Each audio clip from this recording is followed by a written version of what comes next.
April মাসের মাঝামাঝি থেকে গনগনা গরম পড়ে গেছে, আর বাগানে গাছপালাগুলোকে সজীব রাখতে বেশ অসুবিধে হচ্ছে এখন, কারণ বারবার জল দিয়ে দিয়েও পারা যাচ্ছে না। এখানে আমি বাগানে চেষ্টা করেছি যতটা সম্ভব মালচিং করার, যা হাতের কাছে পেয়েছিলাম, একটু যেগুলো শুকনো ডাল, শুকনো পাতা, শুকনো ঘাস যা পেরেছি দিয়ে মোটামুটি মালচিং করে রেখেছি। বেশি অসুবিধা হচ্ছে যেগুলোকে অ্যানুয়ালস বলে, মানে যেগুলো কিছু দিনের জন্য বসানো হয় তারপর একটা টাইমের পর মারা যায়। এমনি বড় গাছগুলোর সাধারণত কোনো অসুবিধা নেই, কিন্তু যেমন এখন কিছু সূর্যমুখী আছে, তারপর ভুট্টার কিছু গাছ আছে যেটা সুইট কর্ন, লঙ্কা, তারপর জিনিয়া, রুটবেকি আছে আমার কিছু। তো এই গাছগুলো ভীষণ শুকিয়ে যাচ্ছে।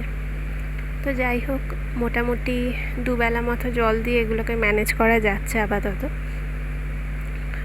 চেষ্টা করবেন আপনাদেরও বাগান বা টব থাকলে বেশি করে কিছু দিয়ে মালচিং করার চেষ্টা করবেন।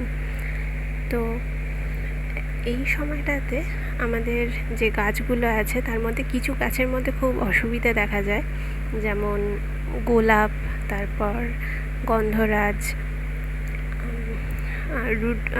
আপনার হচ্ছে যেটা ক্যামেলিয়া, অ্যাজালিয়া, এই ধরনের গাছগুলোর দেখবেন পাতা পোড়া, তারপর যেগুলো নতুন পাতা আছে ওগুলো একদম ফ্যাকাশে মতো হয়ে যাচ্ছে। এই সমস্যাগুলো দেখা যায়। আমারও এখানে কিছু কিছু গাছে যেগুলো আছে সেগুলোতে হচ্ছে। এই সমস্যাগুলো হয় সাধারণত আমরা যেহেতু বেশি পাম্পের জল ইউজ করি, যেগুলো সাবমার্সিবল পাম্প ইউজ করে, যে বোরিং করে যে জল তুলে আনা হয়, আমাদের এই জায়গাতে জলে প্রচণ্ড বেশি আয়রন আর ক্যালসিয়ামের নুনগুলো থাকে। আর ওটা কি করে, আপনার মাটিকে ভীষণ ক্ষারীয় করে দেয়।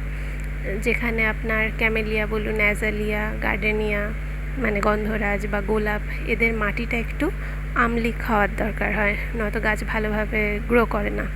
আর গরমের সময় যেহেতু বেশি বেশি করে আমরা জল দিচ্ছি, মাটি প্রচণ্ড বেশি ক্ষারীয় হয়ে যাচ্ছে। এখানে দেখতে পাচ্ছেন একটা ঘণ্টা জবার গাছ, এটাও এর মধ্যে এই জিনিসটা দেখা যায়, জবা গাছের যেটা দেখা যায়। তো মাটিটাকে আমলিক করার জন্য সবথেকে ভালো হচ্ছে অ্যালুমিনিয়াম সালফেট, বা বাড়িতে যদি ফটকিরি থাকে সেই ফটকিরি ইউজ করতে পারেন। অল্প করে নিয়ে টবের মাটিতে ছড়িয়ে দিতে পারেন, কিংবা জলে গুলে। আর নয়তো যদি আপনার বৃষ্টির জল ধরে রাখতে পারেন সেটা সবথেকে ভালো। আর সেটা যদি না থাকে তাহলে আরেকটা কাজ করতে পারেন, যেটা এমনি মার্কেটে বাজারে যেটা অ্যাভেলেবেল থাকে, যে গোলাপ গাছকে দেওয়ার জন্য যে সারগুলো থাকে সেটা দিতে পারেন। তো জানাবেন আমার বাগান কেমন লাগলো। আজকের জন্য এই পর্যন্ত, বাই।